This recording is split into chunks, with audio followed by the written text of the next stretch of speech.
Snowflakes, from Twice Told Tales by Nathaniel Hawthorne. Read by Bob Neufeld. There is snow in yonder cold grey sky of the morning, and through the partially frosted window-panes I love to watch the gradual beginning of the storm. A few feathery flakes are scattered widely through the air and hover downward with uncertain flight, now almost alighting on the earth, now whirled again aloft into remote regions of the atmosphere. These are not the big flakes heavy with moisture which melt as they touch the ground and are portentous of a soaking rain. It is to be in good earnest a wintry storm. The 2 or 3 people visible on the sidewalks have an aspect of endurance, a blue-nosed, frosty fortitude, which is evidently assumed in anticipation of a comfortless and blustering day. By nightfall, or at least before the sun sheds another glimmering smile upon us, the street and our little garden will be heaped with mountain snowdrifts. The soil, already frozen for weeks past, is prepared to sustain whatever burden may be laid upon it. And to a northern eye the landscape will lose its melancholy bleakness and acquire a beauty of its own when Mother Earth, like her children, shall have put on the fleecy garb of her winter's wear. The cloud spirits are slowly weaving her white mantle. As yet, indeed, there is barely a rime like hoar-frost over the brown surface of the street. The withered green of the grass plot is still discernible, and the slated roofs of the houses do but begin to look grey instead of black. All the snow that has yet fallen within the circumference of my view, were it heaped up together, would hardly equal the hillock of a grave. Thus, gradually, by silent and stealthy influences, are great changes wrought. These little snow particles which the storm-spirit flings by handfuls through the air will bury the great earth under their accumulated mass, nor permit her to behold her sister sky again for dreary months. We likewise shall lose sight of our mother's familiar visage, and must content ourselves with looking heavenward the oftener. Now, leaving the storm to do his appointed office, let us sit down, pen in hand, by our fireside. Gloomy as it may seem, there is an influence productive of cheerfulness and favorable to imaginative thought in the atmosphere of a snowy day. The native of a southern clime may woo the muse beneath the heavy shade of summer foliage reclining on banks of turf, while the sound of singing birds and warbling rivulets chimes in with the music of his soul. In our brief summer I do not think, but only exist in the vague enjoyment of a dream. My hour of inspiration, if that hour ever comes, is when the green log hisses upon the hearth, and the bright flame, brighter for the gloom of the chamber, rustles high up the chimney, and the coals drop tinkling down among the growing heaps of ashes. When the casement rattles in the gust, and the snowflakes or the sleety raindrops pelt hard against the window-panes, then I spread out my sheet of paper with the certainty that thoughts and fancies will gleam forth upon it like stars at twilight, or like violets in May, perhaps to fade as soon. However transitory their glow, they at least shine amid the darksome shadow which the clouds of the outward sky fling through the room. Blessed, therefore, and reverently welcomed by me, her true-born son, be New England's winter, which makes us one and all the nurslings of the storm, and sings a familiar lullaby even in the wildest shriek of the December blast.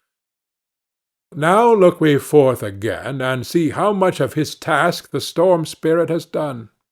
Slow and sure, he has the day, perchance the week, before him, and may take his own time to accomplish nature's burial in snow. A smooth mantle is scarcely yet thrown over the withered glass plot, and the dry stalks of annuals still thrust themselves through the white surface in all parts of the garden. The leafless rose-bushes stand shivering in a shallow snowdrift, looking, poor things, as disconsolate as if they possessed a human consciousness of the dreary scene. This is a sad time for the shrubs that do not perish within the summer. They neither live nor die. What they retain of life seems but the chilling sense of death. Very sad are the flower shrubs in midwinter. The roofs of the houses are now all white, save where the eddying wind has kept them bare at the bleak corners. To discern the real intensity of the storm, we must fix upon some distant object, as yonder spire, and observe how the riotous gust fights with the descending snow throughout the intervening space. Sometimes the entire prospect is obscured. Then again we have a distinct but transient glimpse of the tall steeple, like a giant's ghost. And now the dense wreaths sweep between, as if demons were flinging snowdrifts at each other in mid-air. Look next into the street, where we have an amusing parallel to the combat of those fancied demons in the upper regions. It is a snow battle of schoolboys. What a pretty satire on war and military glory might be written in the form of a child's story by describing the snowball fights of two rival schools, the alternate defeats and victories of each, and the final triumph of one party, or perhaps of neither. What pitched battles worthy to be chanted in Homeric strains! What storming of fortresses built all of massive snow-blocks! What feats of individual prowess and embodied onsets of martial enthusiasm! And when some well-contested and decisive victory had put a period to the war, both armies should unite to build a lofty monument of snow upon the battlefield, and crown it with the victor's statue hewn of the same frozen marble.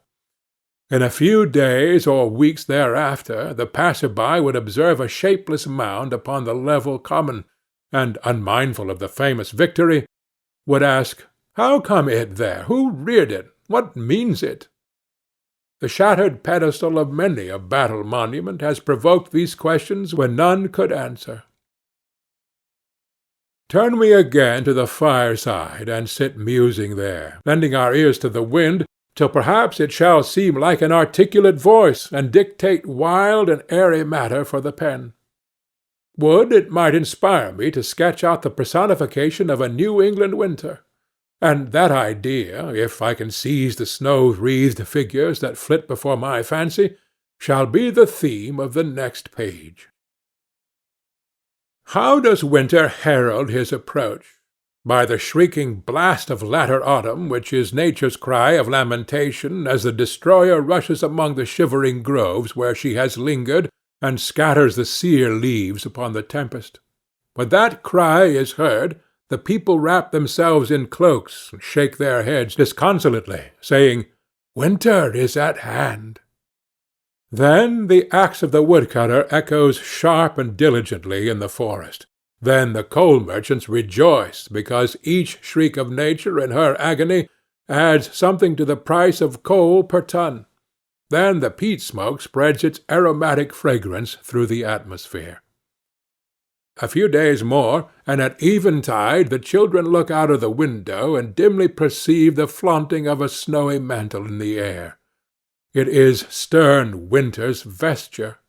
They crowd around the hearth and cling to their mother's gown, or press between their father's knees, affrighted by the hollow, roaring voice that bellows down the wide flue of the chimney.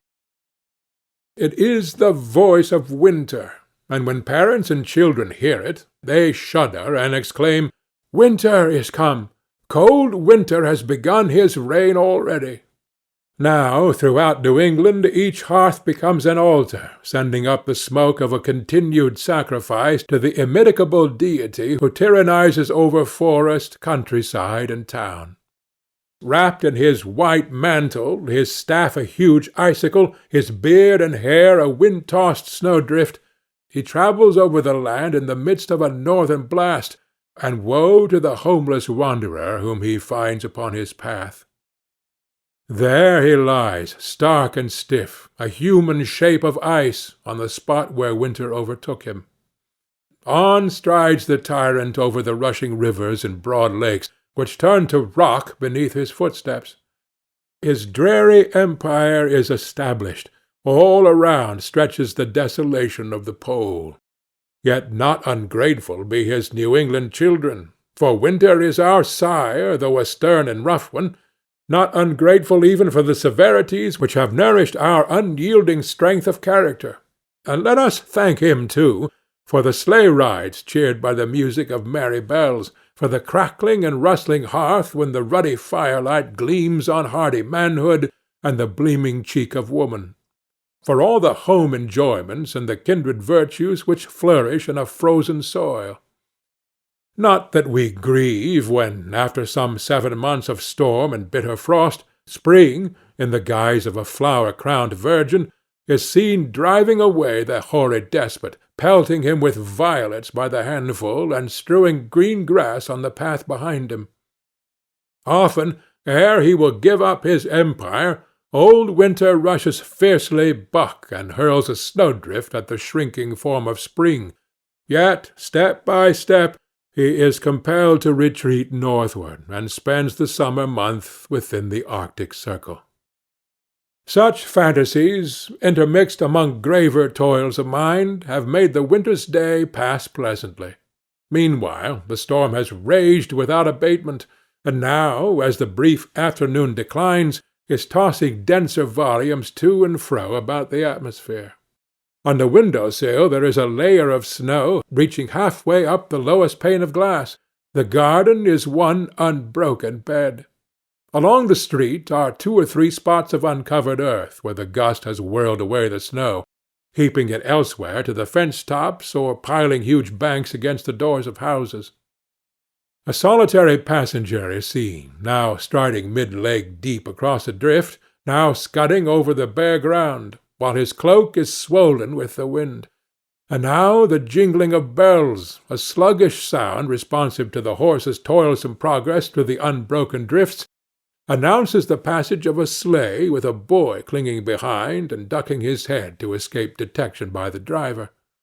Next comes a sledge laden with wood for some unthrifty housekeeper whom winter has surprised at a cold hearth. But what dismal equipage now struggles along the uneven street? A sable hearse bestrewn with snow is bearing a dead man through the storm to his frozen bed. Oh, how dreary is a burial in winter, when the bosom of Mother Earth has no warmth for her poor child! Evening, the early eve of December, begins to spread its deepening veil over the comfortless scene.